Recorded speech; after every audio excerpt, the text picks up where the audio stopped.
Hello and welcome to week 1 of Friday Football Fever. I'm Jeff Jones and this is my favorite time of the year. Guys, football season is back. We're going to do our best to show the highlights, the athletes, the teams, the communities, everything that you need to see across Central Texas. And we're starting this season with a great game of the week. One of the best finishes I can remember in a while. It was a fantastic way to start the season. These are two teams that were district champs last year. They met up in the season opener this year. Dripping Springs and Vandergrift, two teams that sound like they missed the football season almost as much as I did. I mean, we've been looking forward to this game for months, so we're ready to rock and roll. We got a great team right now. We're really pumped for the season. We can't wait. We're excited about this opportunity to be able to, kind of go get after it and have hopefully a playoff caliber game. We're coming in to expect to win every single game. That's kind of the standard here that the teams before us have set, and we don't want to falter below that. Without a doubt, energy, goes back to what I said. We just lock in. We got to bring the energy every play. For me, probably physical. I think it's going to be, super competitive and physical. We're going to score a lot of points. We're going to beat teams with our offense. It's going to be a game. I think everybody, if you don't have a team to watch, you need to show up at Monroe and just watch this game. It's the game of the week, sponsored by Urology Austin. Vandergrift celebrating the young kids in the community today. The junior cheerleaders get to run out of the tunnel. They ran strong, hard, and confident, just like this play started. But it ain't how you start, it's how you finish. And Dripping Springs finished with the ball. Tigers quarterback Austin Novosad is going to play his college ball at Baylor, so if you give him time, he's going to find somebody. He hit Garen Duncan for 6. Vandergrift responded with misdirection. Check this out. They tricked out everyone before Braden Buchanan went up top to Miles Coleman. A very long catch and run. Miles didn't score there, but the Vipers punched it in a few plays later. Now, here's the momentum swing. Keller Stafford and Derek Edgar team up for the 4th down stop, and the Tiger sideline just started bouncing. Just like Boston Pap bounced off of defenders on this 35-yard catch and run touchdown. We're going to fast forward here to the end of the 4th quarter. The game was tied at 20 when Drippin's Walker Wright drilled a 42-yard field goal at the buzzer. 42-yarders. There are college kickers who missed that distance, but not Walker. That kick was a walk-off game winner. The Tigers win this one 23-20. Now that is the kind of game of the week you want to kick off the season with. Some people consider it an upset, but not those guys at Dripping Springs. Now that you have seen the highlights and you know the score, I want to go deeper into the game with you. My friend Corey Mose was there in person to feel the moment of that kick going through. He just finished talking with the team and Dripping Springs head coach Galen Zimmerman and joins us now with more. Hey, Corey. What's going on, Jeff? Dog, what a game. It was unbelievable. It was Dripping Springs come out to 6A party, and boy, did they turn up. Like y'all saw in the highlight, that final drive was the key moment. But before that, when Vandergrift tied it up at 20, I watched Austin Novosad on the sidelines, and honestly, he was cool, calm, and collected. He got up out of his seat, put his helmet on, and said, let's get to work. And that's exactly what they did. He converted a strong 3rd down on the run, and it was a pinpoint accuracy throw, which then set up the kick that you just saw by Walker to end the game. And so it was a beautiful sight and a beautiful atmosphere here at Vandergrift. But I wanted to go back to that final drive with coach and the kicker, the hero of the night. And so I was able to talk to them about what happened during that final drive. All right, coach, first and foremost, what a game. Can you just describe to me the emotions that's been going on in the last 30 seconds? The last 30, it's been going on the last 4 quarters. I mean, it's been up and down, back and forth, what a good Friday night game should be. It's 2 really good programs. I feel like that are on the field battling, and our guys, I'm just so proud of them. Battled 4 full quarters. And there's just a calm that last drive. Our offensive coordinator was calm, calling plays. Our kids, they're fighting their butts off. And, I just said, I'm going to put Walker out there every time. We got in that situation. I was calm on the sideline. I know no matter what, he's the guy for the job. And I was going to talk about that last drive. When was the moment when you decided we're going to play conservative and kick that field goal? Well, there at the end, we kind of talked. Once we got in the field goal range, it was one of those things where it's just, hey, be smart with the ball. I thought I might have been a little too conservative. It was getting close, but once we had enough time, we called that timeout. I knew, Walker was the guy to put out there. And Walker, when they told you to go out there, it's your time to go up. When you were stepping up to the ball, what was going on through your mind before the kick? I mean, it was all rushing through my head. You know, I was practicing on the sideline because I saw that was second down, and you know, we were ready to play conservative. The clock was running down, and you know, I was practicing on the sideline, and you know, they obviously called a timeout trying to ice me, but no, it didn't work. Yeah, you stayed icy the whole time. You don't need that. You don't need that. And lastly, when you saw the ball go off your foot, easy money, what happened? Yeah, I felt it. I just took off my helmet and ran around. You know, gotta celebrate. You know, our team's been working hard all season. You know, we've been, you know, working our butts off, and I mean, it finally paid off against a great 6A opponent. So we're super pumped and looking forward to next week. Well, it wasn't anything magical, that's for sure. This guy's put in work over the summer, put in a lot of work the last 2 years, make himself a good kicker, a good punter. You know, he's cramping a little bit in the middle of the game, so, you know, I came to him, I said, can you kick? He's like, absolutely. So that's just the product of a lot of preparation, things that people don't see. Hey, I'm gonna call out Dripping Springs community right now. Somebody better pay for his Whataburger tonight, all right? And lastly, Jeff, I talked to a couple parents on the sidelines and they said Walker's nickname is Money. So boy, did he cash in tonight. What a game here at Vandergrift. Corey, great job. And you know what? If you're going to recruit people to pay for other people's Whataburger, well, let them know that I want my 2 bacon, egg, and cheese taquitos, 1 honey butter chicken biscuit. That's my post-Friday football fever meal. Y'all can Venmo me, and I appreciate it. Thank you. Corey, we'll let you go, man. Well, this week, guys, it felt like we had 2 games of the week. Across town, Manor hosted LBJ. Last season, both of those teams were 10-win programs, and both returned a ton of Division I talent. Starting in the backfield, 2 of the best running backs to come through Central Texas in years, LBJ's Cedric Alexander and Manor's Quentin Joyner, shared the same field this evening.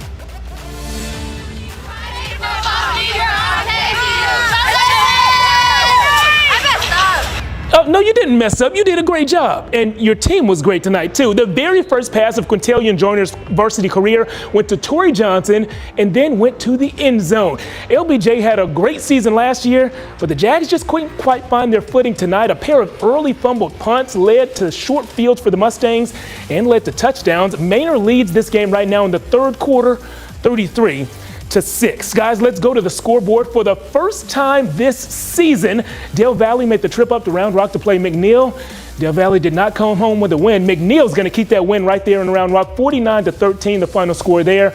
San Antonio Clark, well, they traveled to play Buda Johnson, and the guys from San Antonio are going to go home with a win, 34-10, the final score there. Buda Johnson had a great first season last year. We'll see if they can turn things around starting next week. You want to know what's coming your way next? More scores, of course. Glenn beat San Antonio Piper 34-10. I believe this is Piper's first season. Glenn, great job starting things out 1-0. The Grizzlies are undefeated. Georgetown also undefeated early in the season. They get win number 1 over Copper's Cove, 38-14, the final there.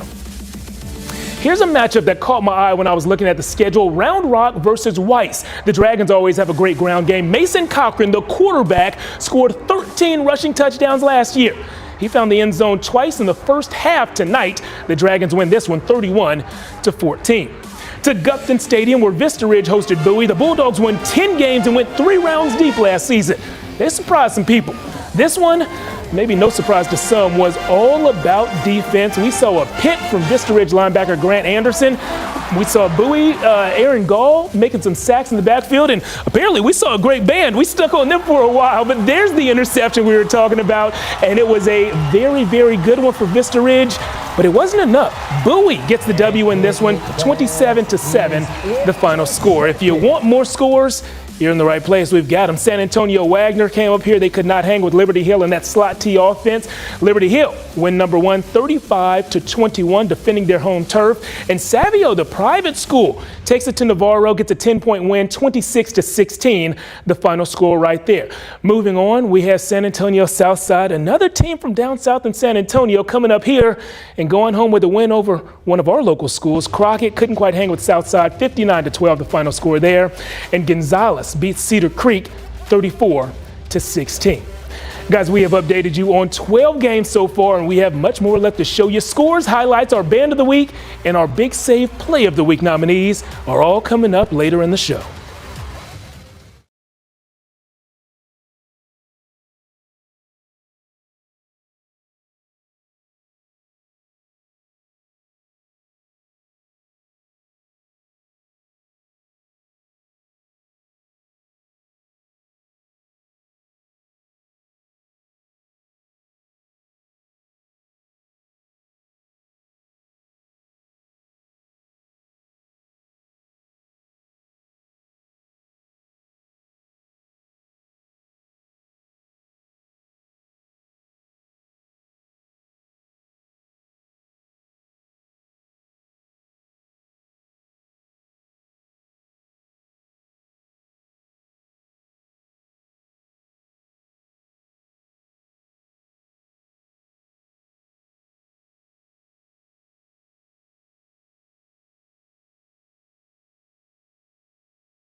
Well, welcome back to Friday Football Fever. Now, one of the biggest storylines of the all season here in town involved all the change taking place at Westlake. The three-time defending state champs have a new head coach. Former defensive coordinator Tony Salazar has taken over for the legendary Todd Dodge, who retired. And at the top of the coach's to-do list is finding a new starting quarterback. Now, the five-star recruit Cade Klubnik is doing his thing at Clemson. Coach told us the team could play as many as 4 different quarterbacks to start the season while they're searching for their permanent starter. Tonight against Fort Bend Ridge Point, Paxton Land took the opening snap of the season. A handoff to Jack Kaiser. Well, got things started early. Look at Kaiser taking it around the right and getting upended. Well, that's no good. The play of the game, though, actually came here. This was a 4th and 15. A double flea flicker from Fort Bend Ridge Point goes up for a touchdown. And the Chaps actually fell behind 14-7 in this one. But I suppose looking up at the scoreboard and seeing themselves behind lit a fire, because Kaiser finds pay dirt here, and they go on to win this game 44-14. Over in San Marcos, the Rattlers opened their season against Hutto Hippos. San Marcos was actually placed on a 2-year playoff ban earlier this week for allegedly allowing players to transfer to the school for athletics purposes. Now it's for the game. Kenny Settles got the interception there. Hippos take over. Will Hammond, watch this, deep ball.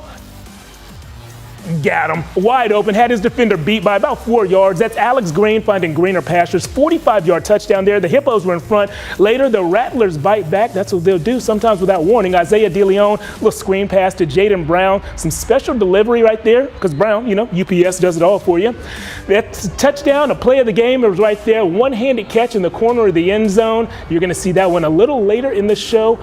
The score here, final score, Hutto gets them 43-12. Looks like that's in the 4th, not final actually. Let's go ahead and take a look at the scoreboards, and my friend Tyler Feldman just joined me. Tyler, you want to knock these scoreboards out for us? I'd love to. It's great to be here, Jeff. Look at these scores. Burdick gets the win 36-25. Gatesville just beating Taylor 22-21. Those Ducks just didn't have enough quack on that game there. More scoreboards. Wimberley, look at that, 21-14. They win by a touchdown over Canyon Lake. Salado, Fredericksburg, wine country. Yeah. Maybe too much wine. Not the high school maybe kids. maybe in the stands of parents. Maybe. Salado wins big 52-17. There we go. And Jeff, I checked out the allergy count tonight, and Cedar was in the high over at the Palace. Battle of the Cedars, Park versus Ridge. Here we go, Aiden Liston enlisting John Gentry clearly as one of his favorite targets. That's touchdown number 1 for number 81. Then later, the 781 connection reconnects for old time's sake. Look at this. 61-yard passing catch for the touchdown. That's touchdown number 2 for number 81 as Cedar Ridge picks up win number 1, 34-14. Well, you know it's been a long wait for the football season when the cheerleaders are showing off their passing skills pregame. Thank you to those ladies and men who are tossing out a few Fever t-shirts for us. On the field, Westwood took on Eastview Warriors quarterback, searching. Time to get greedy, young man. Tuck that ball and run. And Norrell's good at following directions. He runs in for the touchdown. Now, Eastview did find a way to narrow the lead. Some nice moves in the backfield led to a Jalen Edmondson score. You'll see him catching in the corner of the end zone there. But it's the Warriors who win this one, 42-27, the final score. Now, guys, Friday nights are a different time of year in many ways, but many schools in this area are trying to make sure that Friday nights sound like game day each and every time they take the field. So what we're doing is showing some love to the bands. We're going to celebrate a Friday Football Fever Band of the Week each and every week we do this show. And our Band of the Week this week is the band from Stony Point. Let's take a listen.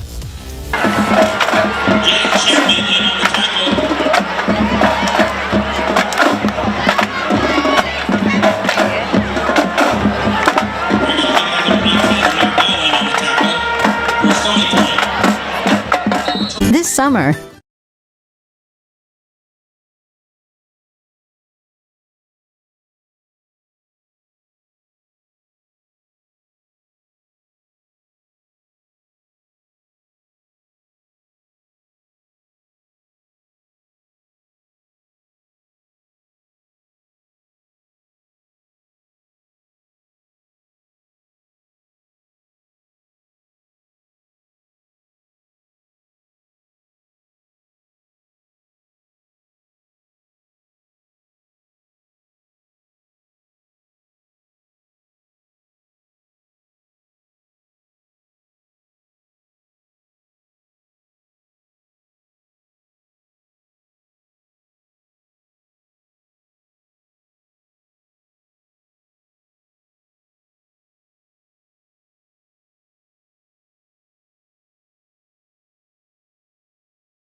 Welcome back to Friday Football Fever. Now this offseason, a private school here in town, Hyde Park, made some big coaching news by hiring 20-year NFL vet Phil Dawson as the team's new head coach. Now he opened up his career with the Panthers against one of Tyler's favorite mascots in town. Jeff, no doubt, doesn't get much better than the Austin Achieve Polar Bears. Now, when I made it out to Polar Bears practice during the preseason, they told me this year felt different.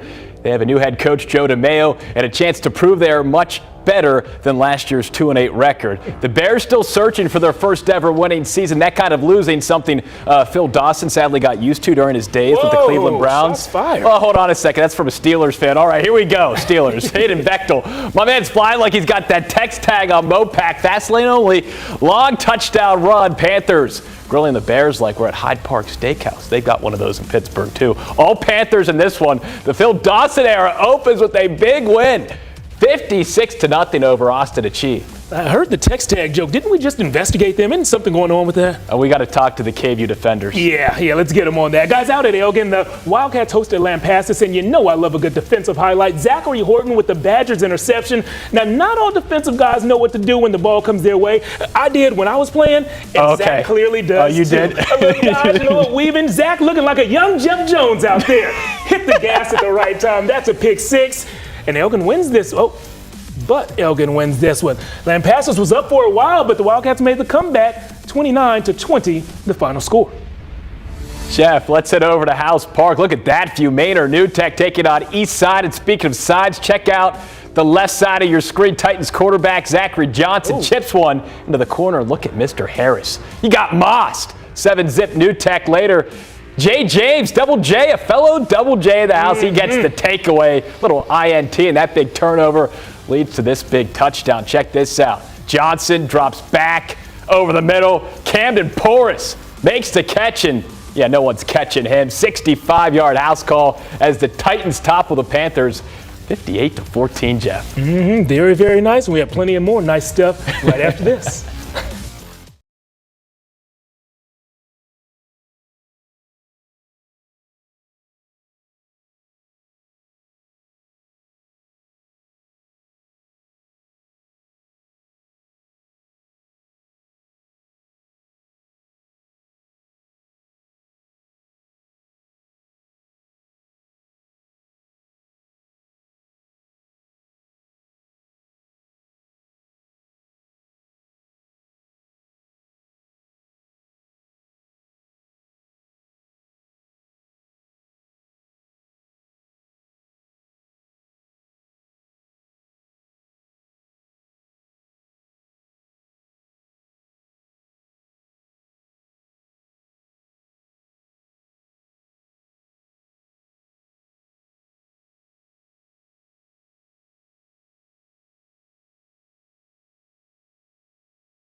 Sponsored by Abacus Plumbing, Air Conditioning, and Electrical. My name's Corey Mose. I'm from KVUE, and we're actually presenting our Abacus Athlete of the Week, and it's going to William Hold. I know you haven't had a game yet, so this is going to you because of the things you prioritize off the field. Why is that so important? Just my family's always towards like hard work and just putting your education, because it's student athlete comes first. Being a student is the most important part of it. He puts in the time, the grind. He does all the little things that every coach asks for. If it's running track, he's running track. If it's picking up the trash in the locker room, he's picking up the trash in the locker room. And then on top of it, he's one of the smartest kids on the team. So we all better follow him because he knows more than all of us. And I kind of peeped your social media a little bit, and I saw how you were outspoken about mental awareness and stuff like that and anxiety. Why is it so important to you that a kid your age can talk about that type of stuff? Well, just like my own struggles with that and family struggles, and then just there's not enough male representation, and it's still stigmatized so much, and it's a really big issue, and I just feel like there needs to be more awareness about it. And he's always looking for places to advocate. And, when we volunteer for Special Olympics, we do all the things, and Will's out there, he's not just doing it because coach asked him to. He's learning the kids that are participating his name. He's getting chants going for those kids, and like he's adopted and taking on Sam. I mean, Sam's our biggest supporter. If it wasn't for different circumstances, he would definitely be out here with us, and we just like all bring him up because he just brightens everybody's day and makes everybody feel better about themselves.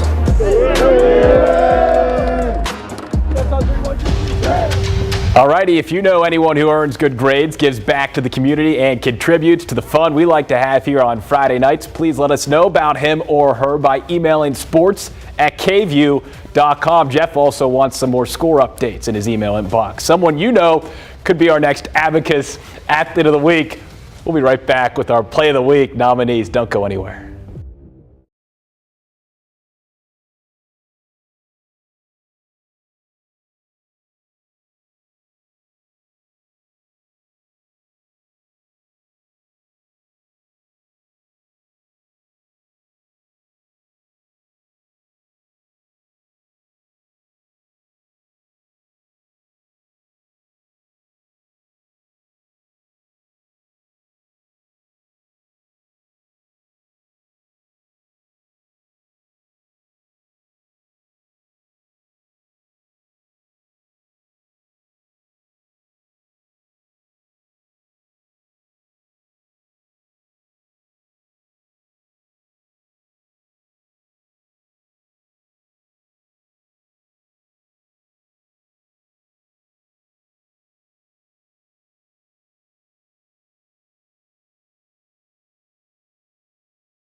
It's the Big Save of the Week, sponsored by Austin Telco. Each and every week, we see plenty of plays that are worth watching 3, 4, 5 times. Tonight, we picked out our 3 favorites as our Big Save of the Week nominees. Let's get it started. Hutto's Umberto Migoyo, one-handed touchdown catch there in the end zone. Early favorite for the best name of the year, and maybe for the best catch of the year as well. Perfect pass from Will Hammonds. The Hippos win big. Jeff, we've got to go back to Thursday for the annual Taco Shack Bowl. Check out Anderson's Fred Dale. Boom! Ooh. Dale's like, I'll take a chalupa compuesta with a side of Big O's queso, please. Oh! Yeah, that's the order, and that's the hit. Anderson wins big. Is that the one with the ground beef in it? The yeah, queso? Oh, all the works, nice. 49-3. Get 2 and share with me, Fred. Special night for the Joyner brothers, especially sophomore quarterback Quintilian making his very first varsity start. Right there, his very first varsity pass is a perfect slant route to Torrey Johnson. The Mustangs win the battle of the cars. That's Mustangs versus Jaguars. You really can't go wrong there. You can't. You can't. Now that you guys have seen the nominees, it's time for you to let us know which play is your favorite. Do that in about 3 minutes by going to my Twitter page at Jeff Jones Sports. You see, I haven't created the poll yet. Yeah, you'll get to it. I'm going to make a poll very soon with those 3 plays as nominees. We'll let you vote on them. We'll tally up the votes. And on Tuesday during our 6 p.m. show, we'll let you know who won. And speaking of winning, Austin FC. Little Verde. Austin FC soccer fans out there, your team won 4-1. Big night for local teams. Love This it. is Tyler, for Corey, I'm Jeff. We'll see you back here next Friday night. Gusto doesn't build helpful robots with heart.